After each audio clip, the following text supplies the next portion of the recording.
যার যে অধিকার, সে অধিকার থেকে যদি সে বঞ্চিত হয়, অধিকার না পায়, এটাই তো জুলুম। এবং জুলুম বিভিন্নভাবে হয়। একটা জহেরি জুলুম, স্থূল জুলুম, আর একটা হলো সূক্ষ্ম জুলুম। কোন জাহেলিয়তের যুগে নারীরা এত মজলুম হয় নাই যত মজলুম এই নব্য জাহেলিয়তের যুগে হয়েছে। সব জুলুমের এলাজের জন্যই ইনসাফ ফাউন্ডেশন, ইনশাআল্লাহ। অধিকার কিন্তু সবার আছে। আল্লাহর মাখলুক মানুষের মধ্যে যত শ্রেণী, যত স্তর, সবার হক দিয়েছে আল্লাহ তাআলা। নবী করিম সাল্লাল্লাহু আলাইহি ওয়াসাল্লামের শিক্ষা হলো আতি কুল্লাযী হাক্কিন হাক্কাহু, প্রত্যেক হকওয়ালাকে তার হক দাও, দেওয়ার ব্যবস্থা করো, চিন্তা করো, ফিকির করো, মেহনত করো। উম্মুল মুমিনিন আয়েশা রাদিয়াল্লাহু তাআলা বলে গেছেন, মুসালাহাত, এক মনকে আরেক মনের মুখী করে দেওয়া, মিলিয়ে দেওয়া, এটা অনেক বড় ইবাদত, কিন্তু এটার ব্যাপারে আমাদের মধ্যে অবহেলা পাওয়া যায়। আয়েশা রাদিয়াল্লাহু তাআলা বলে গেছেন। আসসালামু আলাইকুম ওয়া রাহমাতুল্লাহ। আলহামদুলিল্লাহ ওয়া সালামুন আলা ইবাদিহিল্লাযীনা ইসতাফা, আম্মা বা'দ। আল্লাহ রাব্বুল আলামিনের মেহেরবানি, আল্লাহ তাআলা এই গুরুত্বপূর্ণ দ্বীনি বিষয়ে এবং অনেক বড় দায়িত্ব এর বিষয়ে সচেতন হওয়ার জন্য, সচেতন করার জন্য আমরা এই মজলিসে একত্র হতে পেরেছি। আলহামদুলিল্লাহ। আল্লাহ রাব্বুল আলামিনের শুকরের পর এই মজলিসের আয়োজকদের শুকর আদায় করছি। বিশেষভাবে শুকর আদায় করছি হযরত মাওলানা আবুল বাশার সাহেব দামাত বারাকাতুহুমের। হুজুর সংক্ষিপ্ত এই পাবন্দে অনেক গুরুত্বপূর্ণ হেদায়াত এবং নির্দেশনা দিয়েছেন। এটা যদি আরও বড় কিতাবও হতো তো জুজিয়াত, খুঁটিনাটি সব তো আর আসতো না, কিন্তু উসুলি কথা, বুনিয়াদি যেসব বিষয়, ওগুলো এসেছে, খুব সুন্দরভাবে এসেছে এবং অনেক গভীর চিন্তার খোরাক দিয়েছে আমাদেরকে পাবন্দের বিষয়গুলো, তথ্যগুলো। আল্লাহ রাব্বুল আলামিন এই মেহনতকে ভরপুর কবুল করেন, আফিয়ত সালামতের সাথে, সেহাত কুওয়াতের সাথে হজরতের হায়াত দারাজ করেন, হায়াতে তৈয়বা তবিলা নসিব করেন।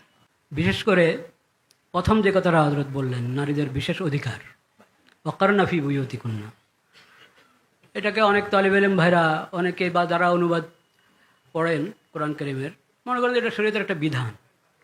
আল্লাহ একটা বিধান দিয়েছেন, ওয়াকারনা ফি বুয়ুতিকুন্না। হুজুর বলেছেন এটা অধিকার। এটা হলো তাফাক্কুহ ফিদ্দীন, এটা হলো হিকমা।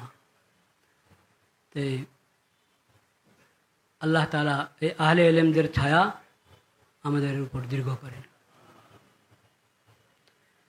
এক ভাই কথা, ওনার চিন্তাটা এবং নিয়তটা খুব সুন্দর, কিন্তু উপস্থাপনটা মনে হয় উনি বলেছেন এটা ধর্মীয় আয়োজন না, এটা 100 ভাগের 100 ভাগ ইসলামী আয়োজন, ইসলামী সংগঠন, ইসলামী সংস্থা। 100 ভাগের 100 ভাগ ইসলামী হওয়ার কারণেই এতে যত অমুসলিম আছে তারা তাদের হক যথাযথ বুঝে পাবে। এই চিন্তা কখনো ঠিক নয় যে অমুসলিমদেরকে আশ্বস্ত করার জন্য আমরা কোনো বিষয়কে উপস্থাপন করব এই শিরোনামে যে এটা ধর্মীয় কিছু না। হ্যাঁ, এটা অন্য ধর্ম, বিকৃত ধর্ম, গোড়া নাই যেসব ধর্মের, সেই সব ধর্মের ব্যাপারে এটা বলা যায়, চিন্তা করা যেতে পারে। কিন্তু ইসলাম যেটা যেভাবে আল্লাহ নাজিল করেছেন সেভাবে এখনো আছে, কিয়ামত পর্যন্ত থাকবে। এবং এটা শুধু বিধানের ধর্ম না, আমলের ধর্ম। হুজুর বলেছেন হ্যাঁ, প্রত্যেক মুসলিম বিধানগুলো যথাযথ পালন করেন, এটা তো তার ব্যক্তির দোষ। ইসলামের কালিমা পাঠকারীর দোষ। কিন্তু কম হক বেশি হক, কিয়ামত পর্যন্ত ইসলামের সব বিধানকে যথাযথ উপস্থাপন করানোওয়ালা, এলিমের দিক থেকে, আমলের দিক থেকে, চিন্তার দিক থেকে, এবং এটার বাস্তবায়ন করানোওয়ালা কিয়ামত পর্যন্ত থাকবে ইনশাআল্লাহ। তো এটা ইসলামী হওয়ার কারণে অমুসলিমরা এটার প্রতি আকৃষ্ট হবে এবং তারা দেখবে যে আচ্ছা, ইসলামের এত সুন্দর শিক্ষা, যে ওই শিক্ষা যদি অমুসলিমরাও গ্রহণ করে তাও তারা দুনিয়ার শান্তিটা পেয়ে যায়। আর আখিরাতের শান্তি পেতে হলে তো ইসলামকে গ্রহণ করতে হবে, শুধু ইসলামের খণ্ডিত শিক্ষাকে গ্রহণ করলে হবে না। আল্লাহ তাআলা সে তৌফিক দান করেন আমাদেরকে। ইনসাফ, যে ইনসাফের পরিচয়মূলক যে আলোচনা দিয়েছেন আমাদের হযরত মাওলানা আব্দুল গফফার সাহেব দামাত বারাকাতুহুম, এরপরে তার বলার কোনো প্রয়োজন নেই। প্রবন্ধের মধ্যে কিছু কথা এসেছে, ওটা সাফ বিষয়টা। এটা হলো নারীদের প্রতি যে নির্যাতন হয়ে থাকে বিভিন্নভাবে, সেটা প্রতিরোধের জন্য এবং নারীরা তাদের অধিকার যথাযথ পায় সেই ব্যাপারে সমাজে সচেতনতা সৃষ্টি করা, শুধু সচেতনতা না, সমাজে এই ব্যাপারে বাস্তব পদক্ষেপ, বাস্তব উদ্যোগটা প্রতিষ্ঠিত হয়ে যায়, সেজন্য এই সংস্থা। কিন্তু নির্যাতন শুধু নারীরা হয় তা না, এটা আরেকটা প্রসঙ্গ। নির্যাতিত নারীরা যেমন হয়, পুরুষরা হয়, ছেলেরা, সমাজে অনেক আছে নির্যাতিত। নির্যাতিত মানে কি? নির্যাতিত খালি কি মারপিট করলে নির্যাতন হয় নাকি? নির্যাতন বিভিন্নভাবে হতে পারে, এবং সহজ একটা হলো অধিকার। যার যে অধিকার, সে অধিকার থেকে যদি সে বঞ্চিত হয়, অধিকার না পায়, এটাই তো জুলুম, এটাই তো জুলুম। এবং জুলুম বিভিন্নভাবে হয়। একটা জহেরি জুলুম, স্থূল জুলুম, আর একটা হলো সূক্ষ্ম জুলুম। যে ওই যে জেনারেল শিক্ষিত ভাই উনি বলে গেছেন, হুজুররা বললে তো মনে করেন হুজুরদের কথা, সোহাগ ভাই বলে গেছেন যে ইসলামের ইতিহাসে, এই কথা থেকে হুজুরও বলেছেন, কিন্তু ওনার জবানে এটা বেশি ভালো লেগেছে। মানব ইতিহাসে কোনো জাহেলিয়তের যুগ, জাহেলিয়ত মানে কি? জাহেলিয়ত অর্থ হলো এলমে ওহির আলো থেকে বঞ্চিত যে সমাজ, যে গোষ্ঠী, যারা, যে বা যারা, তারাই জাহেলিয়তরা, তারাই জাহেলিয়তরা। এলমে ওহি থেকে বঞ্চিত, সেটাই জাহেলিয়ত। সেটা পুরানো জাহেলিয়ত হোক আর নব্য জাহেলিয়ত হোক। তো কোনো জাহেলিয়তের যুগে নারীরা এত মজলুম হয় নাই যত মজলুম এই নব্য জাহেলিয়তের যুগে হয়েছে। এটা একটা বাস্তবতা। কিন্তু এই জুলুম হলো সূক্ষ্ম জুলুম। পশ্চিমাদের জুলুম হলো ওমা বাতান, মা জহারা মিনহা ওমা বাতান, মা বাতানা, সূক্ষ্ম জুলুম। আর এখানে আমাদেরকে যেটা বেশি ব্যথিত করেছে, যেটার জন্য আমরা স্থূল জুলুম। দোনো জুলুমের থেকেই নাজাত দেওয়া জরুরি মেয়েদেরকে, নারীদেরকে। স্থূল জুলুম, স্থূল জুলুম, এসব জুলুমের এলাজের জন্যই ইনসাফ ফাউন্ডেশন, ইনশাআল্লাহ। আল্লাহ তাআলা, এটা তো মাত্র এখন শুরুর আন্দাজটা আমরা প্রবন্ধ থেকে এবং মৌলানা আব্দুল গফার সাহেবের বয়ান থেকে, সভাপতি সাহেবের বয়ান থেকে কিছু আন্দাজ করেছি। আল্লাহর রহমতে ইনশাআল্লাহ আমরা অনেক উজ্জ্বল ভবিষ্যতের আশা করি, ইনশাআল্লাহ। তো ও কথাটা আমার পুরো হয় না। আমি বলতেছিলাম ইসলাম তো শিখা হলো আতি কুল্লিদি হাক্কিন হাক্কাহু, আতি কুল্লাদি হাক্কিন হাক্কাহু। এটা তথাকথিত এই জাহিলি সভ্যতা, পুরানো জাহিলি সভ্যতা হোক আর নতুন জাহিলি সভ্যতা হোক, তাদের মতো না যে একতরফা কথা বলবে, একতরফা কথা, মানে একদিকের কথা। আপনার নারীর অধিকার, তো পুরুষ কি দোষ করছে? পুরুষের অধিকার নেই। শ্রমিকের অধিকার, শ্রমিক কি, মালিক কি দোষ করছে? মালিকের অধিকার নেই।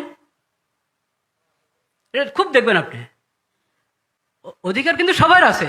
আল্লাহর মাখলুক, মানুষের মধ্যে যত শ্রেণী, যত স্তর, সবার হক দিয়েছে আল্লাহ তাআলা।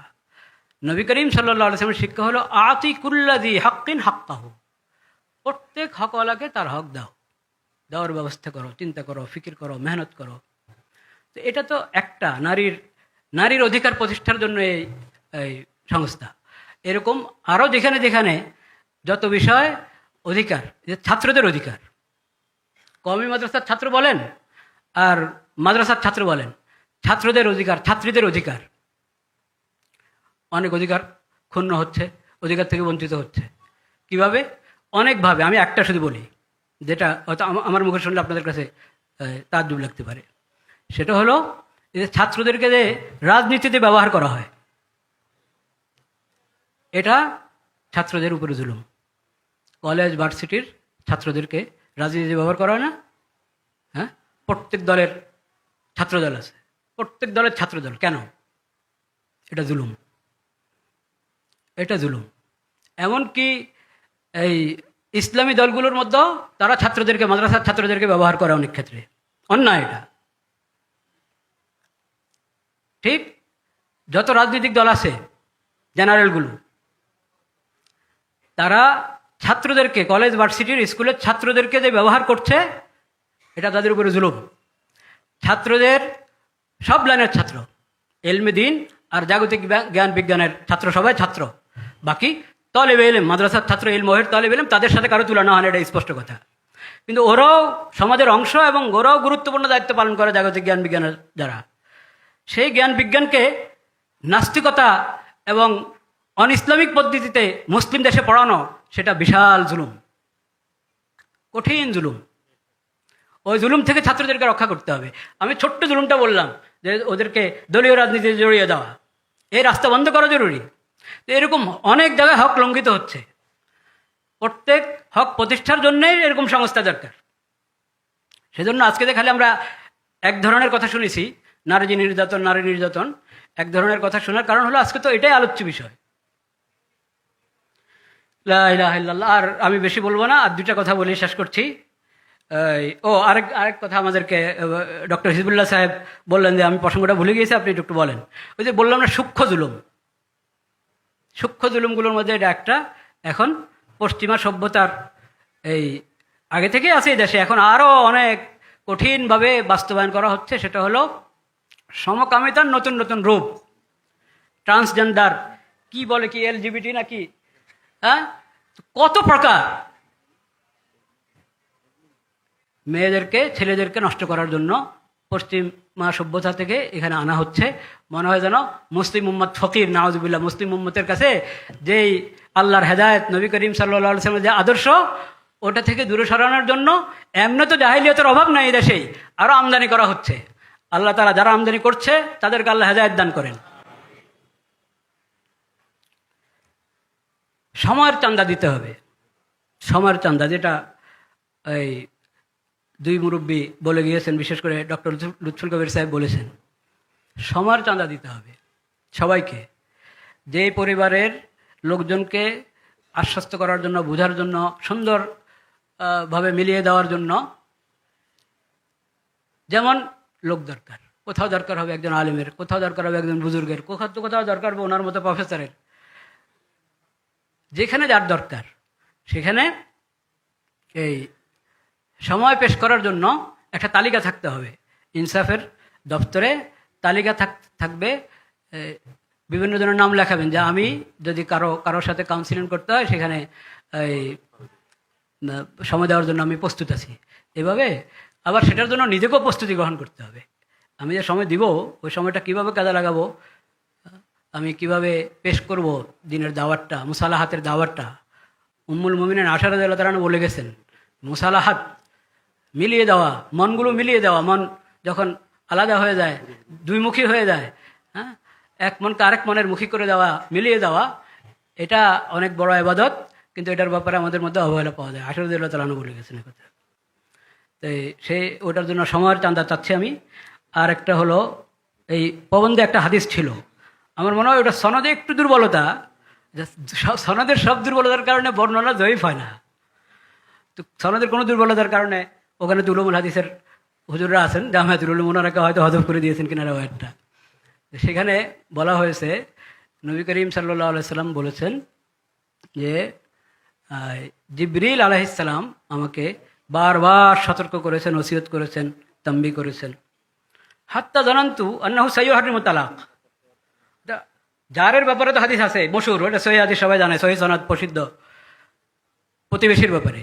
কিন্তু এটা একটু কম আলোচিত বা অনালোচিত। যে এত বলেছেন জিবরিল আলাইহিস সালাম আমাকে, যে স্ত্রীদের প্রতি, নারীদের প্রতি যত্নবান হও, যত্নবান মানে রাসূলুল্লাহ সাল্লাল্লাহু আলাইহি ওয়াসাল্লাম যত্নবান আছেন 100 ভাগের 100 ভাগ, সবাইকে যত্নবান হওয়ার জন্য বলতে থাকা। এমনকি আমার মনে হলো কি, তালাককে নিষেধ করে দেওয়া হয় নাকি? এর মানে তালাক নিষেধ হয়ে গেছে তা না, নিষেধ হয় নাই। যেরকম প্রতিবেশীকে তো আর ওয়ারিস বানানো হয় নাই, ওয়ারিস না সে, মানে উত্তরাধিকার ওয়ারিস না। এটা অনেক গুরুত্বপূর্ণ বিষয়। ওই হাদিস তো আমরা সবাই শুনেছি, যে আবগাদুল হালালি ইলাল্লাহি আত-তালাক। হ্যাঁ, হালালের মধ্যে আল্লাহর কাছে সবচেয়ে অপছন্দ হলো কি? তালাক। তালাক হালাল, কিন্তু সবচেয়ে অপছন্দ এটা আল্লাহর কাছে। এটা হালাল কখন? হালাল যদি তালাকের মধ্যে জুলুম না থাকে। তালাকের সঙ্গে যদি জুলুম যুক্ত হয়, তাহলে জুলুম হালাল হওয়ার জন্য যে শর্ত, সেই শর্তে হালাল হবে।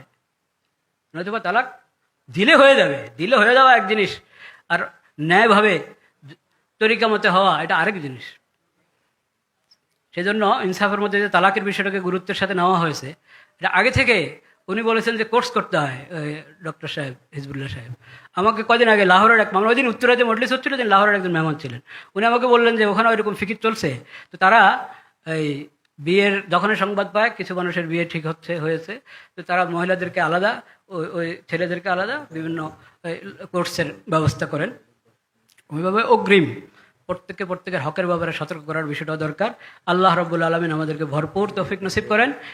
ইনসাফ এই সংস্থাকে আল্লাহ তাআলা কিয়ামত পর্যন্তের জন্য প্রতিষ্ঠিত রাখেন এবং মুফিদ থেকে মুফিদ, নাফে থেকে নাফে বানান, এবং সমাজে আরও যা দরকার এই ধরনের যত ক্ষেত্রে ইনসাফ প্রতিষ্ঠার দরকার, অভাব আছে ইনসাফের, সেসব কাজের জন্য সবাইকে আল্লাহ তৌফিক দান করেন। মানুষ হওয়া দরকার আছে, কিন্তু এখন এই যে দেখেন এই চেহারাগুলো, অন্য আরেকটা দিনের কাজের মধ্যে গেলে আপনি এই চেহারাগুলোই দেখবেন। এর মানে আমাদের রিজালের সংকট, কাজের মানুষের সংকট, কাজের মানুষের সংখ্যা বাড়তে হবে, নতুন প্রজন্ম নিজেদেরকে প্রস্তুত করতে হবে, আমরা সবাই লোক তৈরি করতে হবে, নিজেরা নিজেদেরকে তৈরি করতে হবে। আল্লাহ সেই তৌফিক দান করেন। ওয়া আখিরু দাওয়ানা আলহামদুলিল্লাহ।